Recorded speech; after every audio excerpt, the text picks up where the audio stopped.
Good morning, good evening, good afternoon, wherever you may be. CC here, Chris, from New York, Westchester County. Well, I'm so glad you told us, Chris. I mean, it's not as if you've mentioned it a million times before, but it would feel wrong to cut it out of a video, so yeah.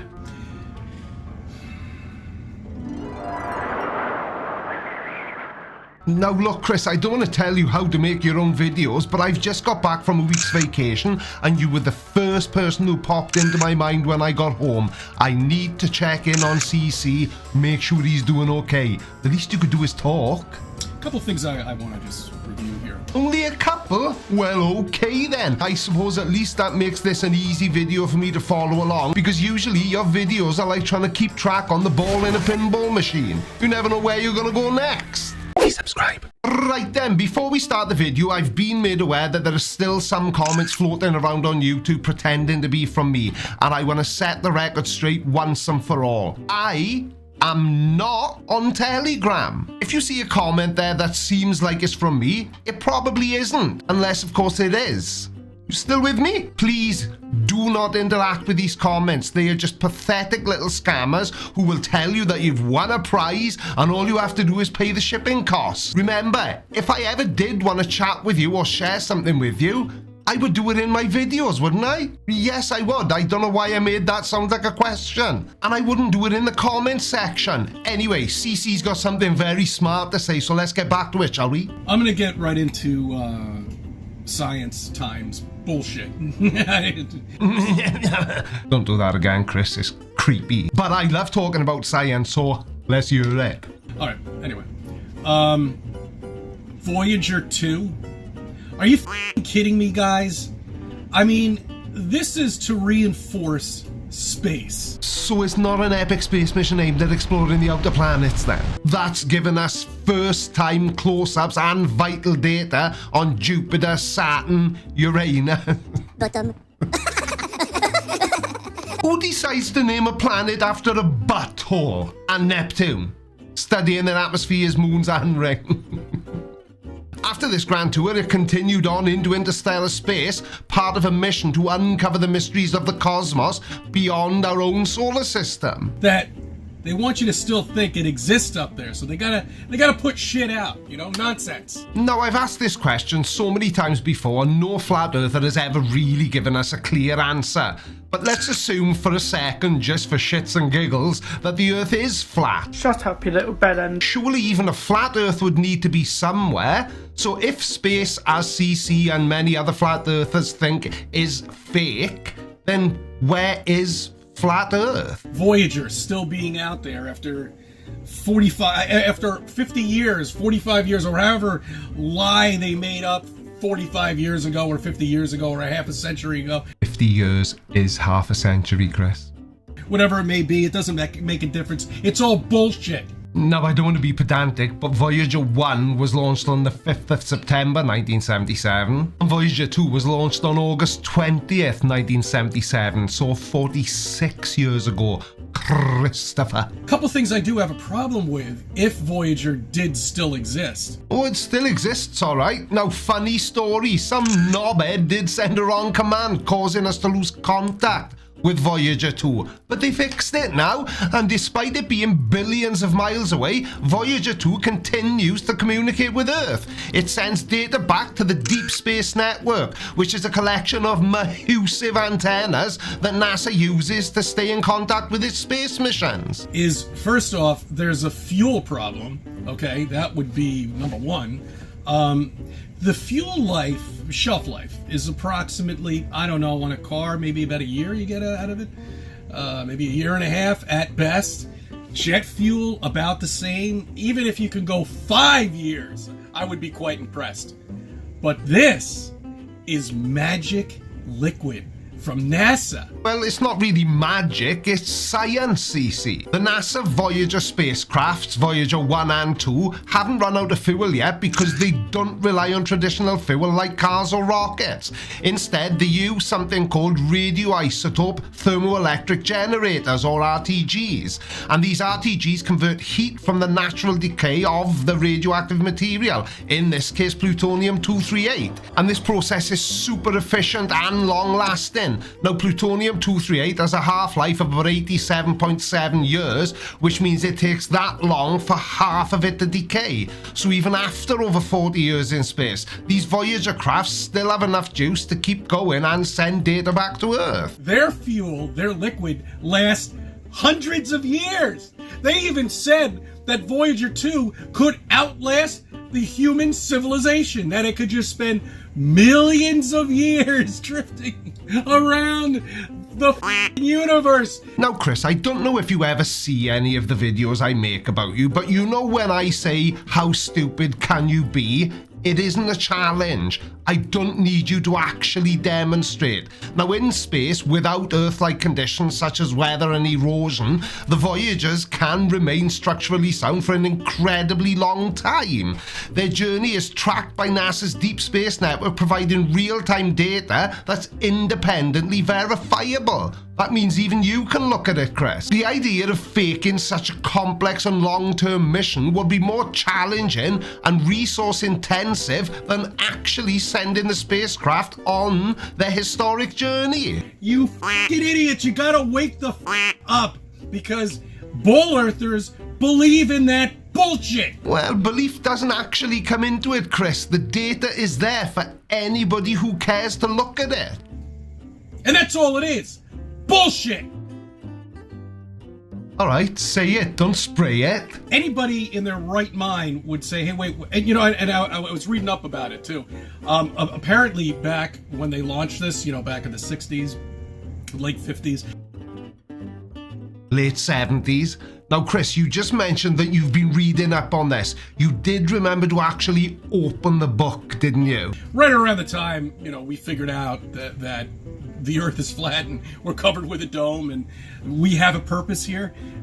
So they had to come up with space and all that, NASA and all that other nonsense.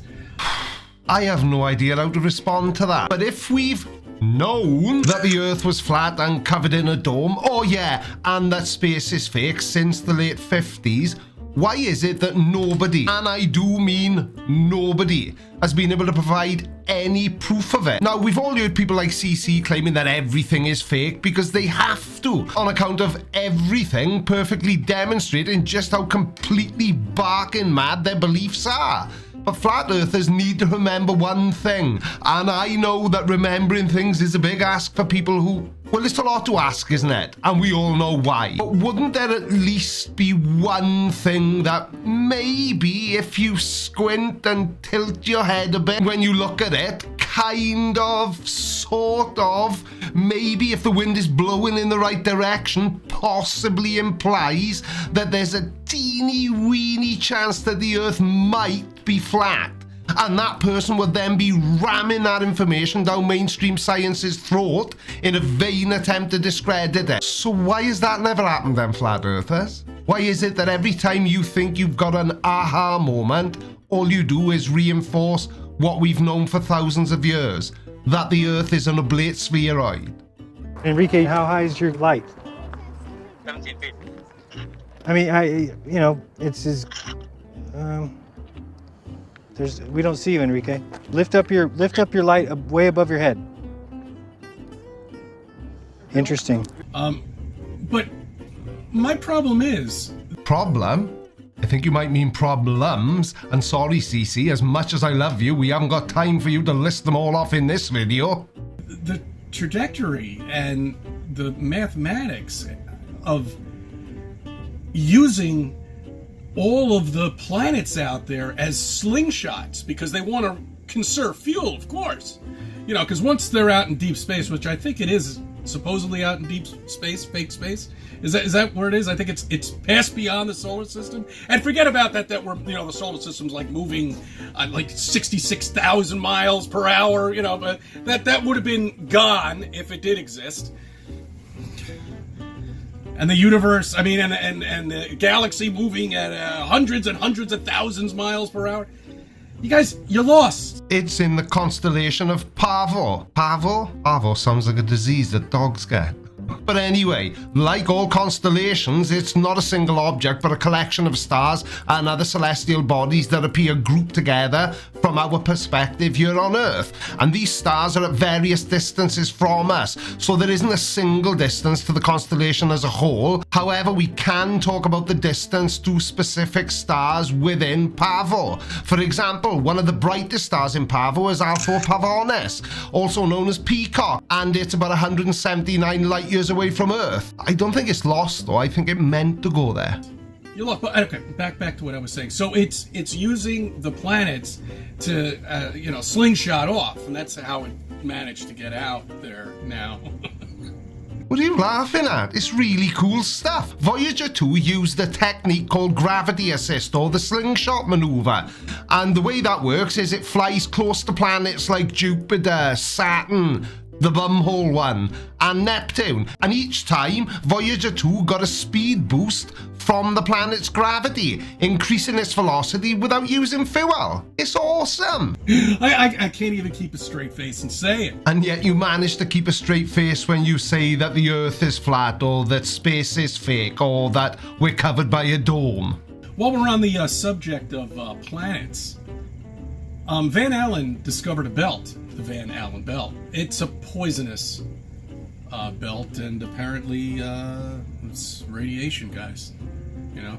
The Van Allen belts are 2 layers of charged particles surrounding the Earth, discovered in 1958 by Dr. James Van Allen using data from the Explorer 1 and Explorer 3 satellites.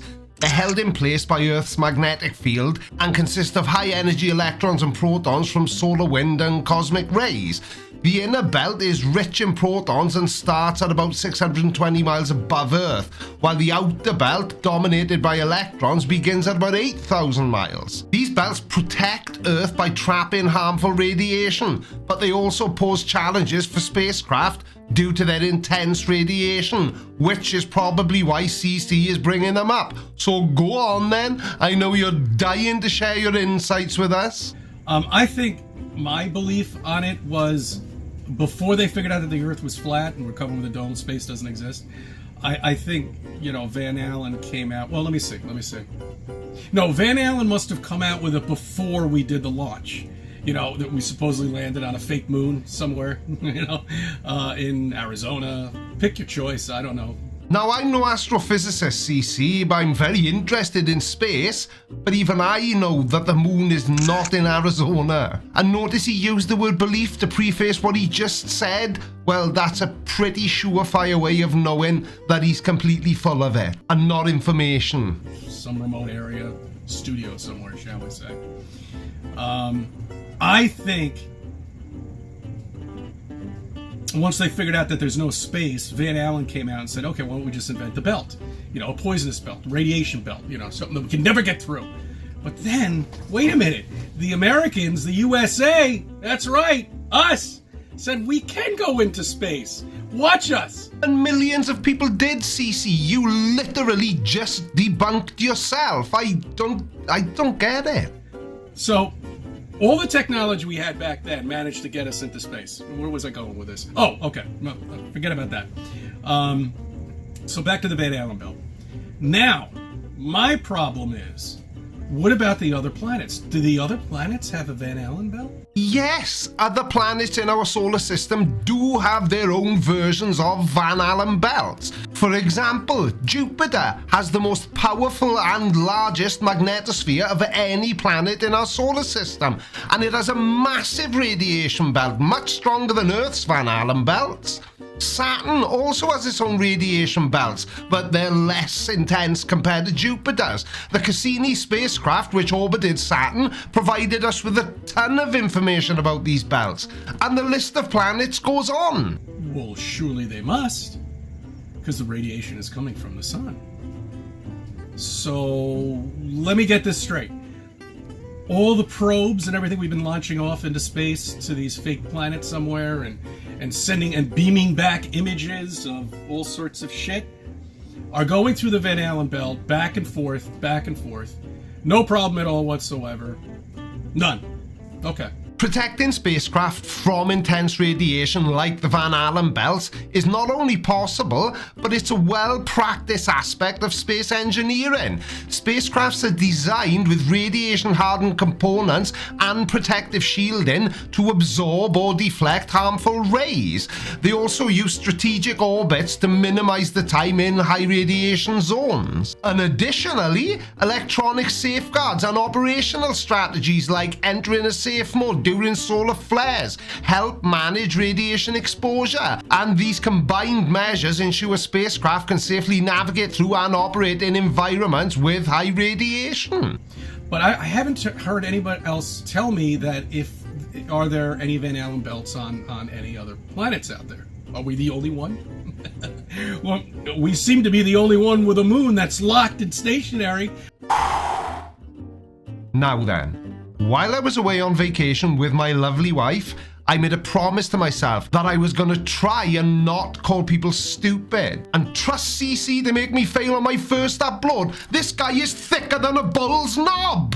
Earth isn't unique in having a moon locked in its orbit. This phenomenon, known as tidal locking, is quite common in our solar system. Jupiter, Saturn, Mars, all have moons which are tidally locked, you... Such bullshit.